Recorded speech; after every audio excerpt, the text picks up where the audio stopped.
IPL RCB എന്ന ടീമിനെ സ്വന്തം ആരാധകർക്ക് പോലും മനസ്സിലാക്കാൻ സാധിക്കുന്നില്ല. കാരണം 10-17 വർഷമായി എല്ലാ കൊല്ലവും കപ്പടിക്കുമെന്ന് പറഞ്ഞു വന്ന് ചായക്കപ്പമായി പോകുന്നതല്ലാതെ മറ്റൊന്നും RCBക്കുണ്ട് സാധിക്കുന്നില്ല.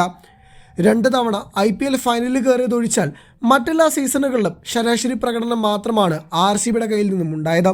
കോഹ്ലി എന്ന ഗംഭീര ബാറ്റർ, ക്രിസ് ഗെയിൽ എന്ന അതിഗംഭീര പെർഫോമർ, ABD വില്ലേഴ്സ് എന്ന അത്യുഗ്രൻ ലെജൻഡ്, ഇതെല്ലാം ഉണ്ടായിട്ടും RCBക്ക് കിരീടം എന്നത് വിദൂര സ്വപ്നം മാത്രമായി നിന്നിരുന്നു. എന്നാൽ അതിനേക്കാളുപരി ഒരു കാലഘട്ടത്തിലും RCBക്ക് മികച്ച ബോളിംഗ് യൂണിറ്റ് അവകാശപ്പെടാനുണ്ടായില്ല. മികച്ച ബോളർമാർ എപ്പോഴൊക്കെ ടീമിൽ വന്നിട്ടുണ്ടോ അവരെയൊക്കെ തൊട്ടടുത്ത താരലയത്തിൽ കൈവിടുന്നതാണ് RCB സ്റ്റൈൽ. എന്നാൽ 2022 IPL സീസണിൽ അങ്ങനെ ചെയ്തപ്പോൾ സംഭവിച്ചത് ടീമിന് ഏറ്റവും വലിയ നഷ്ടങ്ങളിൽ ഒന്നു തന്നെയായിരുന്നു. പിന്നീടുള്ള സീസണുകളിൽ എങ്ങനെയൊക്കെ പ്ലേ ഓഫിലൊക്കെ കടന്നുകൂടിയെങ്കിലും 2024 നിക്കക്കളിയില്ല എന്നുള്ളതാണ് വസ്തുത. വമ്പൻ പൈസയ്ക്ക് ടീമിലെടുത്ത പലരും തല്ലുവാങ്ങിയ ബോളർമാരായി. താരതമ്യേന ഇന്ത്യൻ ബോളർമാർ മികച്ച രീതിയിൽ പന്തെറിയുകയും ചെയ്യുന്നു. ഇന്ത്യയുടെ ഏറ്റവും പ്രധാനപ്പെട്ട ബോളർമാരിൽ ഒരാളായ സിറാജിന് സമ്മർദ്ദം താങ്ങാനാകുന്നില്ല. IPL 35 റണ്ണ് ഒരു ഓവർ കൊടുത്ത് എത്തിയ യശ് ദയാലും 11 കോടിക്ക് ടീമിലെത്തിച്ച അൽസാരി ജോസഫും എല്ലാം ശരാശരി പ്രകടനം മാത്രമേ കാഴ്ചവെക്കുന്നുള്ളൂ.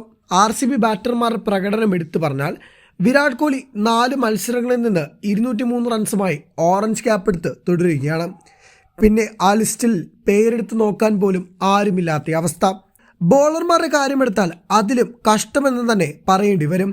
4 മത്സരങ്ങളിൽ നിന്ന് 4 വിക്കറ്റുമായി RCBയുടെ പാർട്ട് ടൈം ബോളർ ഗ്ലെൻ മാക്സ്വെല്ലാണ് ആ പട്ടികയിലുള്ള താരം. പിന്നെയുള്ളത് യശ് ദയാൽ മാത്രമാണ്. എങ്ങനെയാണ് ഇങ്ങനൊരു ടീമിനെ സെറ്റാക്കി എടുക്കുന്നതെന്നാണ് ആരാധകർ പ്രധാനമായും ചോദിക്കുന്നത്. മികച്ച രീതിയിൽ തല്ലുവാങ്ങും, എന്നാൽ അടിച്ചെടുക്കാവുന്ന ബാറ്റിംഗ് യൂണിറ്റ് ഉണ്ടായിട്ടും അതിന് സാധിക്കുന്നില്ല. എല്ലാം കൊണ്ടും RCB പരാജയപ്പെടുന്നതിന് കാരണം എന്താണെന്ന് പോലും ആരാധകർക്ക് ചിന്തിക്കാൻ പറ്റാത്ത സാഹചര്യമാണ് ഉണ്ടായത്. മികച്ച രീതിയിൽ പ്രകടനം കാഴ്ചവെക്കുന്ന ചിലപ്പോൾ ആഗ്രഹമുണ്ടായേക്കാം, എന്നാൽ ആഗ്രഹം മാത്രമായി അവശേഷിക്കുന്ന കാഴ്ചയാണ് കാണുന്നത്. പഞ്ചാബ് കിങ്സുമായി 4 വിക്കറ്റിന് മത്സരം വിജയിച്ചതൊഴിച്ചാൽ RCBക്ക് എല്ലാം കനത്ത പ്രഹരങ്ങളായിരുന്നു ഏറ്റത്. ആദ്യ മത്സരത്തിൽ പരാജയം, പിന്നീട് കൊൽക്കത്തയുമായി പരാജയം, ലക്നൌവുമായി നാണക്കേട്ട തോൽവി, ഇപ്പോൾ രാജസ്ഥാനാണെങ്കിലോ സ്വന്തം ഹോം ഗ്രൗണ്ടിൽ കരയിപ്പിച്ചു വിട്ടു. പോയിന്റ് പട്ടികയിൽ 5 മത്സരങ്ങളിൽ നിന്ന് ഒരു വിജയം മാത്രമായി 8ാം സ്ഥാനത്ത് തുടരുകയാണ് RCB. വരും മത്സരമാകട്ടെ എന്ത് വേണമെന്ന് ആലോചിച്ചിരിക്കുന്ന മുംബൈ ഇന്ത്യൻസിന് മുന്നിലേക്കാണ്. എന്താകുമെന്ന് കണ്ടു തന്നെ അറിയണം.